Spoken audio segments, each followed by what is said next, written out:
Hey everybody. Today I took the political compass quiz and I got my results. I was 9.5 economic right, so I am a very strong proponent of capitalism, free markets, personal ownership. You own your labor. I'm very anti-tax because I believe that's a violation of what the government should do. I think there should be minimal taxes, and the only reason we have a government is by the consent of the governed.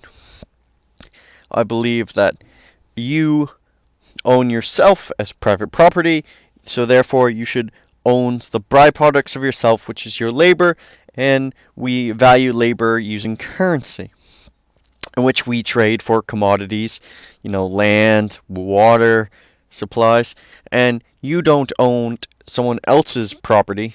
So this is like the fundamental part of my economic philosophy and then my social philosophy. I'm actually pretty moderate on social philosophy. There's some things um are that I do hold important, but my personal philosophy is that you should be free to do as you want as long as it does not infringe on other people's rights. So I'm the only things that I think the government should intervene on socially is negative externalities, which is essentially devaluing the worth of someone else's property or infringing on someone else's property rights or taking away their property.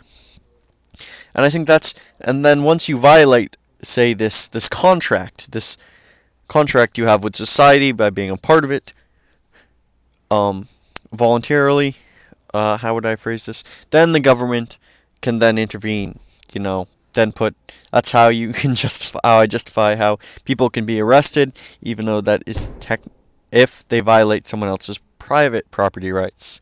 So that's kind of like part of the core of libertarianism, and I believe this and I hold this to my core. So this is the three things I hold. The non-aggression principle. So you should only act in self-defense, and then I hold some cases for preemptive strikes. I believe in contract law, so that if two um, people agree to a mutual contract, that they should be held responsible to this. Both parties should be honest and willing, and open. I think that's fiduciary with a contract. And then the third is private property, which I explained in some quite details.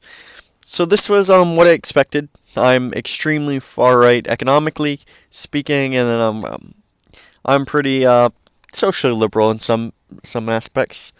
I don't care what you do as long as you don't infringe on my life.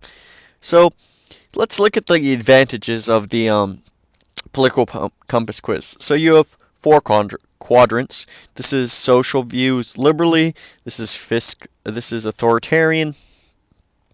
So people in this corner, like a lot of conservatives in the United States are over here. A lot of Democrats, I would say, are over here. And probably a little more socially liberal, but closer to here than the Republicans are over here.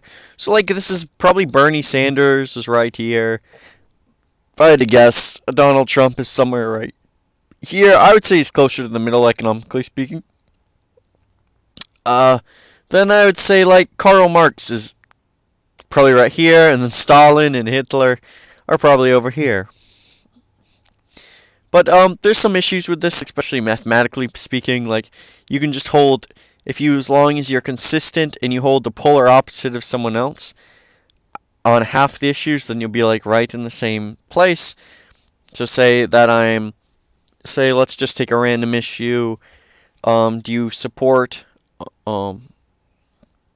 marijuana, or do you not support marijuana legalization? And you go support marijuana legalization, and then the other person does not support, and then we take another issue, say gay marriage. One person supports gay marriage, but he opposes marijuana, and the other person does the opposite, and then they'll end up in the same exact place. This is extremely misleading in a large issue with the political compass quiz, but as long as you both understand what you're talking about, are consistent with your ideology or your bias, so you don't have essentially cognitive dissonance, then it makes sense. There's also the issue with these areas are impossible.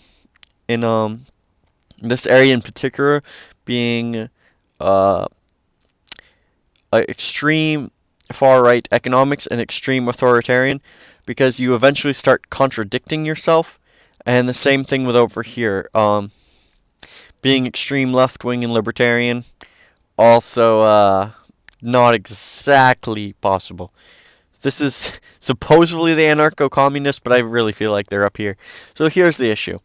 So here, the position would be you'd be against the legalization of marijuana, but then and then you would oppose the sale and consumption of marijuana, but that would also be a far right economic or a pro-capitalist argument on the economic scale. So this wouldn't work because you'd contradict yourself.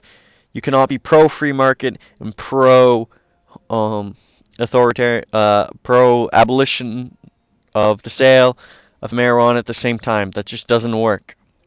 There's lots of issues of this because you eventually start to infringe on economic rights the more you infringe on social rights.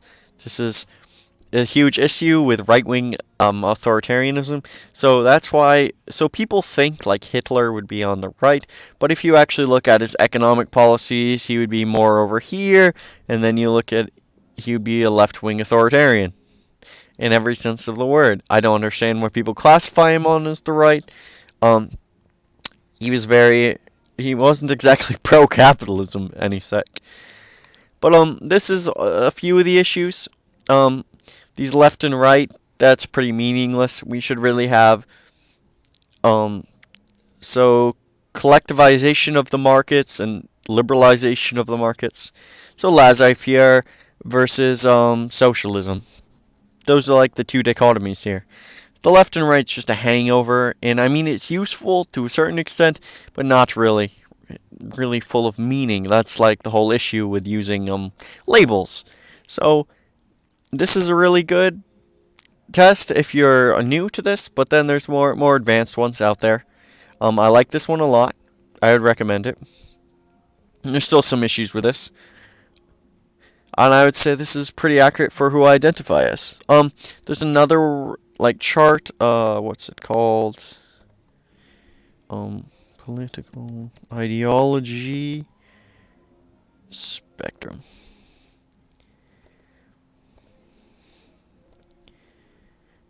Where is it? Sorry, folks.